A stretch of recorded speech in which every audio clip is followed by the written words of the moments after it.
வெற்றிவேல் முருகனுக்கு அரகரோகரா. ஸ்கந்த புராணம் திரு ஸ்ரீ கிருஷ்ண பிரேமி அண்ணா அவர்களின் தெய்வீக குரலில் பகுதி 10 உங்களுக்கு தொகுத்து வழங்குவதில் பெருமைப்படுகிறேன். வணக்கம். முருகனடியார்கள் சீனிவாசன் விஸ்வநாதன். வெற்றிவேல் முருகன் கரோகரா, வள்ளிமலான் கரோகரா. கடைசியில முகத்துல கோபம் துவனிக்க பரமேஸ்வரனை பார்த்தாளா, புரிஞ்சுட்டாள்.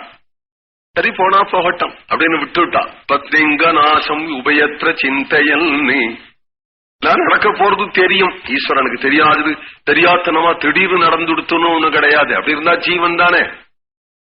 எல்லாம் நடக்க போறது எல்லாம் தெரியும். இப்படிதான் தாட்சாயினி மறைய போறாள்னு அவளுக்கே தெரியும். அனுமதிச்சு விட்டார். அனுமதிச்சாங்கிறதுக்கு அடையாளம் அவள் உண்டியா இங்கேன்னு போகாம அவளுக்கு ஒரு பல்லாக்கு கொடுத்து அனுப்பு. அவள் வச்சிருக்கிற பந்து, கிளி, கண்ணாடி எதெல்லாம் உண்டோ அதெல்லாம் அவளுடைய சாமகிரிகளையும் கூட எடுத்துன்னு போ. கூட ஒரு சேனையும் தற்காப்புக்காக போங்கோ என்ன பூதகணங்களையும் சேர்த்து வாத்திய கோஷங்களோட கூட பல்லாக்களை ஏற்றி மரியாதையாதான் அனுப்பிச்சார் அப்படிங்கிறார்.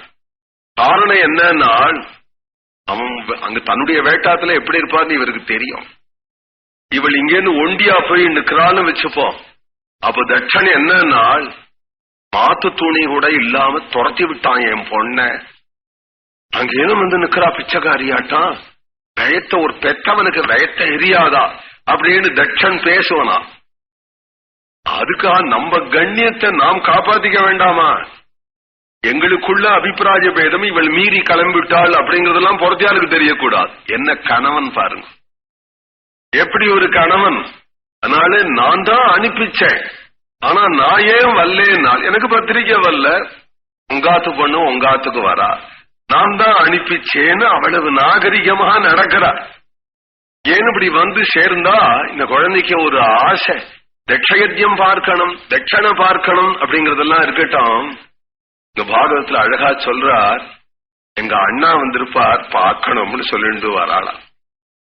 யாரு அப்படின்னா கபில வாசுதேவர் ஒண்ணு விட்ட அண்ணா. பொதுவா அம்பாளுக்கு நாராயணன் அண்ணான்னு பொதுவா எங்கேயுமே சொல்றது. அவதாரத்துல விடுறதில்லை. கிருஷ்ணாவதாரத்துலதான் தேவி முன்னாடி கூட அவதரிச்சாள் அப்படிங்கிறதுனால பொதுவா கிருஷ்ணனுடைய தங்கை அப்படின்னு நம்ம சொல்றோமே தவிர ஒவ்வொரு அவதாரத்திலையும் சம்பந்தம் இருந்துட்டே இருக்கு. ஆகூதி, தேவகூதி, பிரசூதி 3 பேர்களா அக்கா தங்கைகளாச்சா. பிரசூத்தினுடைய பெண் தான் தாட்சாயணி, தேவகூத்தினுடைய புள்ளதான் கபிலர், அதுபோல ஆகூத்தினுடைய பிள்ளைதான் யத்ய நாராயணன். அதனால அவதாரத்துல உள்ள ஒன்று விட்ட சகோதரனாக ஸ்தானத்துல உள்ள அண்ணாவை பார்க்கணும் தான் வந்திருக்கிறார். தாய் வழி பந்துக்களுக்கு தான் பாசம் அதிகம், தகப்பனார் வழி பந்துக்களை காட்டிலும். பெரியம்மா சித்திக்கெல்லாம் ரொம்ப பாசம் இருக்கும். ஒருத்தருக்கு குழந்தைகளை பார்த்து தாட்சாயணி வல்லியோ வல்லியோ அப்படின்னு கேட்டு இருந்த அந்த சின்னம்மா பெரியம்மா எல்லாம் சதி தாட்சாயணி வந்துட்டாளே அப்படின்னு அந்த தாய்மாரெல்லாம் ஓடி வந்து தாட்சாயணை கட்டின்றி கண் முகந்து மற்பமா வந்து இப்பதான் வரையா உங்க ஆத்துக்காரர் வந்திருக்காரா அப்படின்னு எல்லாம். அது ஸ்திரீ சமூகம், பிரேமையே வடிவமான ஸ்திரீ சமூகம். அதுவும் ஆத்து பெண் குழந்தைன்னா எவ்வளவு பாசம் அவளுக்கு இருக்கும். அப்படி கொஞ்சண்டே இருக்கும் பொழுது எதிர்பாராம தட்சன் பத்னி சாலைக்கு வந்தான். இப்படித்தானே வந்தான். பொண்ண பார்த்தானோ இல்லையோ முழிச்சான். பட்டுன்னு திரும்பி போயிட்டு பார்த்தாள். ஆலோகனம் கூட பண்ணாம பெத்த பெண்ண, தான் பெத்த பெண்ண முகாலோகனம் கூட பண்ணாம நான் என்ன தப்பு பண்ணினேன், என்னையே இப்படி பார்க்காம போறார். உடனே அம்பாள் திரும்புறாள். அந்த தாய்மார்கள்லாம் அங்கேனும் அந்த தாட்சாயினி வாமா பால் சாப்பிடு, இந்தா நல்ல பட்டு புடவை, பூஷணம், மஞ்சள் குங்குமம், புஷ்பம் இதெல்லாம் வச்சு ஆத்து பண்ணாச்சு. அவளுக்கு ஒரு சம்மானம் பண்ணணும் இல்லையா, உற்சவத்துக்கு வந்திருக்கிறாள். இதெல்லாம் பழக்கமாச்ச. இந்த வலைய போட்டுக்கோ, இந்த செயின் போட்டுக்கோன்னு கொண்டு கொடுக்க. தாட்சாயி யாகம் பார்க்க வந்திருக்கிற பரதேசி தான் போயிட்டு வரேன் என்று கிளம்பிட்டாள். அதெல்லாம் ஏத்துக்கலையா? ஏன்னா அன்பு இல்லையே, அன்பு இல்லையே, அதெல்லாம் ஏத்துக்கல. நம்ம ஒரு மூலையில நின்று யாகம் பார்த்துட்டு போவோம் என்று பரதேசி ஆட்டம் வந்து நிற்கிறார். யாகம் நடக்கிறது, கவனிக்கிறா யாகத்தை. அருத்ரபாகம் தமவேட்சாத்வரம், அதுல எங்க திரியம்பகம் யஜாமகேன்னு ருத்ரபாகங்கள் வர இடம். அது அந்த ஹோமம் பண்ணவே இல்லை. கர்மகாண்டத்தை கிரியா காண்டத்தை மாத்த இவ யாரு? வேதத்தையே மாத்த இவ யாரு? அப்போ இந்த யாகம் பார்க்கத்தக்கதில்லை. ஏன் அப்படின்னா யாகம்ங்கிறது கத்திய நட்டுட்டு நடக்கிறாப்புல. ஆபரேஷன் கேஸ், ஒரு ஆபரேஷன் பண்ணினா ஆபரேஷன் அஹிம்சை தானே, ஆரோக்கியத்துக்காக தானே. ஆனால் வெளிநாடுகள்ல தப்பி தவறி வேற விதமா ஆபரேஷன் பண்ணிட்டா கேஸ் போட்டுடுவா. நம்ம நாட்டுல பயந்துட்டு போயிடுவா. நமக்கு அவ்வளவுதான் பிரார்த்தனை, அழுதுண்டே போயிடுவா.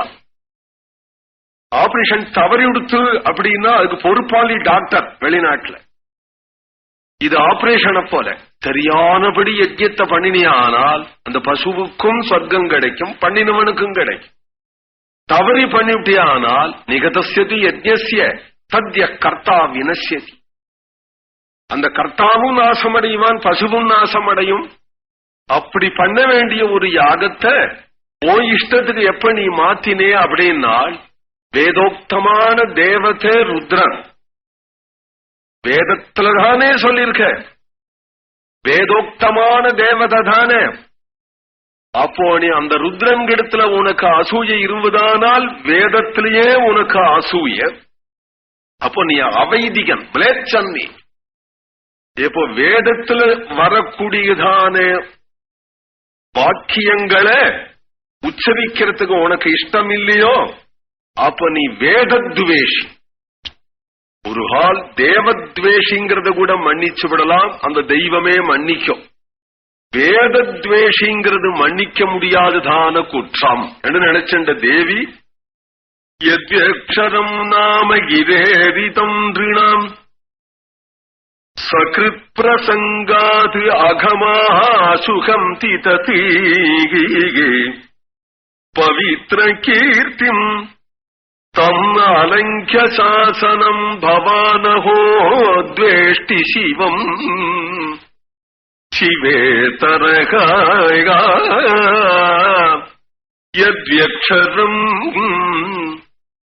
சிவங்கிற நாமமே வேதத்தினுடைய மத்தியில இருக்கு. நம சிவாய சிவதராயச்சே, வேதத்தினுடைய மத்தியில ஸ்ரீருத்ரம், ஸ்ரீருத்ரத்தினுடைய மத்தியில நம சிவாயங்கிறது பஞ்ச பிராணன் போலே ஜீவாட்சரமஹர். இந்த 5 எழுத்தும் பஞ்ச பிராணனை போல இருக்கு ஹிருதயஸ்தானத்துல. அதுலயும் நமகாங்கிற பதத்தையோ சதுர்த்தியில வரக்கூடிய யாவையோ எடுத்துட்டியானால் 2 அக்ஷரம். 5 எழுத்து 5 எழுத்துன்னே தேவாரம் பூரா பாடுறார். 5 எழுத்து கூட வேண்டாங்கிறது இங்க பாகவத ஸ்லோகம். இது 2 அக்ஷரம் தான் சிவ அப்படிங்கிற 2 அக்ஷரம். சிவாய நமஹா அவ்வளவு தூரம் வேண்டியது இல்லையா, அவ்வளவு தூரம் வேண்டியதில்லை. நமஹா நமஹா நமஹா அப்படின்னு சொல்ல வேண்டிய அவசியம் இல்லை. சிவனுக்காக அப்படின்னு தன்னை ஒப்படைக்க வேண்டிய அவசியம் இல்லை. நீ சிவான்னு சொன்னதுமே என்னை சேர்ந்தவன், அதை விட இந்த பயல் நம்மளை சேர்ந்தா தேவலேன்னு நான் நினைச்சேன், அதனாலதான் சிவான் நீ சொன்ன அப்படின்னா ஆயிடுது. எதஸ்தத் விஷயாமதி அப்படின்னது பாகவதத்துல. யத்யக்ஷரம் 2 அக்ஷரம், 4 அக்ஷரம் 10 அக்ஷரம் உடைய மந்திரம் இல்லை, மாலா மந்திரம் இல்லை, ஸ்ரீருத்ரம் பூராவும் இல்லை, 2 அக்ஷரம். யத்யக்ஷரம் சிவன், அதுவும் வாயில வராத ஹரான்னா கூட ஹா வாயில வராது. சில பேர் அரா அராம்பா, ஹரின்னு வாயில வராது, அரிய அரிம்பா. சில பேருக்கு ஹா வர்றது சமமா இருக்கும், சில பேருக்கு ரா வர்றது சமமா இருக்கும். இல்ல துர்ஜடே அப்படின்னாலும் என்னதுன்னு தெரியாது, விரூபாட்சா அப்படின்னாலும் சொல்ல வராது. ஆனால் சிவா அப்படிங்கறது சொல்ல வராதோ, இது கூட வராமோ தற்க முடியுமா? யத்யக்ஷரம், அதுவும் ஒரே அக்ஷரம் உள்ள மந்திரம். ஹ்ரீம் அப்படின்னோ, ஓம் அப்படின்னோ, பல பீஜாட்சரங்கள் உண்டு. அதுவும் அதிகாரிகள் தான் சொல்லலாம், நியமத்தோடு தான் சொல்லலாம். சும்மா உட்கார மயக்கும் போது கிரீம் கிரீம் சொல்லிட்டு இருக்க கூடாது. அதுக்கு ஆச்சார நியமங்கள்லாம் உண்டு. அதுபோல ஏகாட்சரமாகவோ சில அக்ஷரங்களாகவோ அமைஞ்ச மந்திரம் இல்லை. இது நாமே எப்ப நாமமோ ந தேசகால நியமஹா சௌச்சா சௌச்ச நிர்ணயா பரம் சங்கீர்த்தனாதேவ ராமராமேதி முச்சத்தேன்னு எந்த தேசகால நியமம் கிடையாது. எப்பவனாலும் சொல்லலாம். அப்படிங்கிற நாமம் தியானம் பண்ணிட்டு சொல்ல வேண்டாமா? சந்திரகலாதரனா நாகபூஷணனா ஸ்படிக வர்ணனா தியானம் பண்ணிட்டு சொல்ல வேண்டாமானால் கீரா ஈரிதம் ஜிஹ்வாக்ரே வர்த்ததே யஸ்ய ஹரிரித்யக்ஷரத். நெஞ்சினால கூட நினைக்க வேண்டாம், அடிநாக்கால கூட நினைக்க வேண்டாம். ஜிஹ்வாக்ரே நாக்கு நுனியால சொல்லிட்டா கூட ச கங்கா சகயா சேதுகு ச காசி சத புஷ்கரம் சர்வ தீர்த்த ஸ்நானமும் கிடைச்சிடும், சர்வ புண்ணியமும் கிடைச்சிடும். அப்படிங்கிற கிரேரிதம் யாருக்கு? பிராமணால் தானே சொல்லணும். ஸ்திரீகள் சொல்லலாமா? புருஷால் தான் சொல்லணுமா? பூணல் போட்டவா தான் சொல்லலாமா? குழந்தைகள்லாம் சொல்லலாமா? யாருக்கு பேச முடியறதோ அவாசம். அமூகலோக சுலபகா உமையா பேட்டா சொல்ல முடியாது. கிராத்தே ஹூண ஆந்திர புளிந்த புல்கசாகா. இது ஜாதி நியமம் கிடையாது. பிராமண கஷத்திர வைச சதுர்த்தாள், பிரம்மச்சாரி கிரகஸ்தன் வானப்பிரஸ்தன் சந்நியாசி, ஸ்திரீகள் புருஷாள், விருத்தர்கள் பாலகர்கள், அது மட்டும் இல்ல ஸ்வதேசி விதேசி, சமதஸ்தன் விமதஸ்தன். அதனால மிலேச்சன் உள்பட யவனன் உள்பட மனுஷன் யாரு இருக்கானோ அவன் சொல்லலாம். ஏனால் என்ன ஆதாரம்? வேதம் சொல்றது நாம சங்கீர்த்தனத்தை. துருவாசோ அஸ்ய கீரையோ ஜனாசஹா அப்படின்னு சொல்றோம். ஜனம்னு சொல்லிட்டே தவிர பிராமணாசகான்னு சொல்லல. ஜனம் ஜனம்னா யார் ஜனிச்சவனோ அத்தனை பேரும் ஜனம் தான்.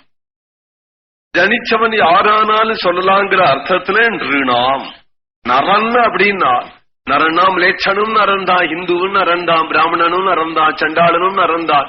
நரமாத்திரனுக்கு அதிகாரம் நாம சங்கீர்த்தனத்துல. 108 தரம் ஜபிக்கணுமா? 1008 தரம் ஜபிக்கணுமா? சகிருத்து ஒரு தரம் சொன்னா போறோம். சிவ அப்படின்னு ஒரு தரம் சொன்னா கூட போதும். அப்படியா? எப்படி சொல்லணும்? என்ன நியமம்? தேசகால நியமஹா சௌச்சா சௌச்ச நிர்ணயா. அதுக்கு என்ன நியமம்னு கேட்டான். பிரசங்காத்து. விளையாட்டா நான் சொல்ற வழக்கம், நாய் வளர்த்தானா தன் நாய பிற நாய் வந்து புடைக்கிறது. அதனால பிற நாய விளக்கிறதுக்கு சி அப்படின்னா, சொந்த நாய கூப்பிடறதுக்கு வான்னா. ஈஸ்வரன் என்ன பண்ணா? நாமத்தை சொல்லிட்டானே அப்படின்னு காப்பாத்தணும் நினைக்கிறார்னா இதுக்குதான் பிரசங்காத்துன்னு பெயர். புராண ரீதியா சொல்லப்படுறது பிரகராகரே திவான் பாதி பணித மதாக்கியி பாலிதோ பவதா சிவபாகீதி வதோகம் ஷிதோ நகிம் தாம் கதம் ந பால்யஸ்தே. இதுல ஐயாவாள் ஒரு மகான் இருந்தார் சொல்றார். பிரகரே தம்மரே ஆகர.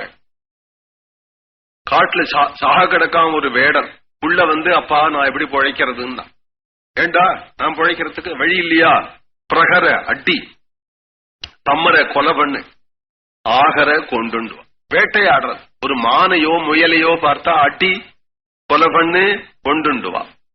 இதுக்கு சமஸ்கிருதத்துல வார்த்தை பிரகரே சம்மரே ஆகர. இதுல பிர சம் ஆ அப்படிங்கிற 3 உபசர்க்கத்தை விலக்கிட்டோமானால் ஹர ஹர ஹரன்னு வரும். அவனுக்கு பிராணன் போயிட்டு அந்த வேடனுக்கு சிவபெருமான் கணந்த கை வச்சுன்னு உட்கார்ந்துருக்காரான். ஏன் அப்படின்னா, அவன் ஹரன்னு சொன்னதுக்கு சமஸ்த பாபங்களையும் நீக்கிவிட்ட, சமஸ்த புண்ணிய பலன்களையும் கொடுத்து அந்த புண்ணிய பலன்கள்ல ஆசை இல்லாதபடியும் பண்ணிவிட்ட. சொர்க்காதி லோகங்கள்ல அவனுக்கு விரக்தியை உண்டாக்கி விட்டேன், ஞானத்தையும் கொடுத்து விட்டேன். இனிமேல் ஹரன் ஒரு தினம் சொன்னதுக்காக சிவபதத்தையும் கொடுத்து விட்டேன். பாக்கி 2 தினம் சொல்லிருக்கானே.